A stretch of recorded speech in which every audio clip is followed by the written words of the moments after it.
Zoran could have berated them for smoking, for allowing the smell of burned tobacco to waft in the wind, but did not. It was hard for him to believe they would not come.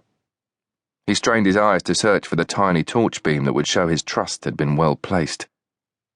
He tried to shut out the murmurs of the men with him and listened for the squelch of boots among the collapsed corn. He saw nothing but the vivid brightness of the fires in the town and heard only the complaints of those he had brought with him. "Listen, old man. Are you wanting us all dead?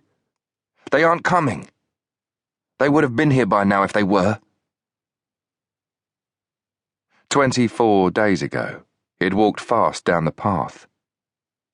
Then the Chetniks, the Yugoslav military and Arkan scum, had been further back.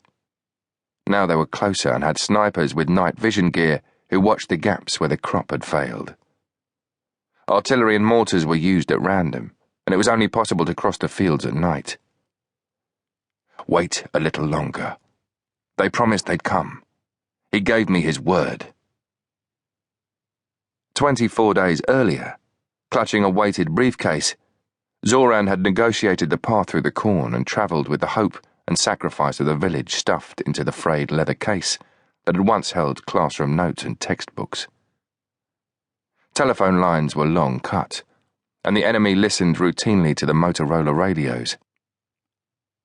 He had left the village and gone through the lines and into the comparative safety of Vinkovci, and then had taken a taxi to the embryo capital of his country. In Zagreb, a city of bright streetlights, restaurants serving hot food, and bars where beer was drunk, he had met a nephew who worked in the fledgling Ministry of Defence. He had been told it was inconceivable that an armed shipment would be sent for his village alone, and not the town on the bend of the great river. Then his nephew had sat forward, eyes darting from side to side, checking they would not be overheard, and had murmured that reinforcements and resources would be directed to the front line nearer to the city. The price of a ceasefire on all sectors was the fall of the town, and their part of eastern Slavonia. His nephew had slipped a piece of folded paper into his hand, saying that Zoran was in his prayers. When his nephew had gone, Zoran saw a kind of normality around him. But the people in the cafe had no comprehension of the lives of their fellow countrymen beyond Vinkovci, in the town and villages. He opened the paper to find a name and a telephone number with an international code. He had gone to the telephone booth, by the door to the toilets, and dialed. His call was answered.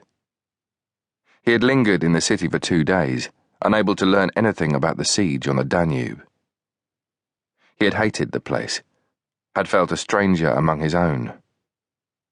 The bombardment of Dubrovnik had attracted international headlines, but not the struggle for his village, the others, and the town. He believed his nephew from the Ministry of Defence. They had been abandoned. He had met a man. He had placed an order, spelled it out, and had half expected a croak of derision. The answer: no problem. Bolder, he had said when the order must be delivered and to where. The response: no problem. Last, he had unfastened the briefcase, shown the man its contents and explained that this represented the total wealth of the village. The reply: you have nothing to worry about, and that's a promise. He had watched the man go away down the street, past the big statue in the square and towards a taxi rank. He had bent to get into the back seat, then looked back. When he saw that Zoran was still watching him, he had waved, then was lost in the traffic.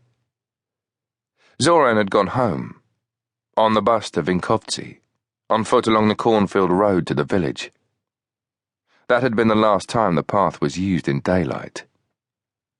An hour after he had passed, a sniper had killed 2 men, walking wounded, from the town, and had wounded a medical orderly who had volunteered to work in the town's hospital. In the command bunker, a concrete pit with a kerosene lamp, he had told them what was coming, in what quantity and when.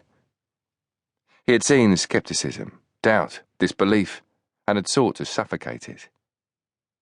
He promised. He shook my hand.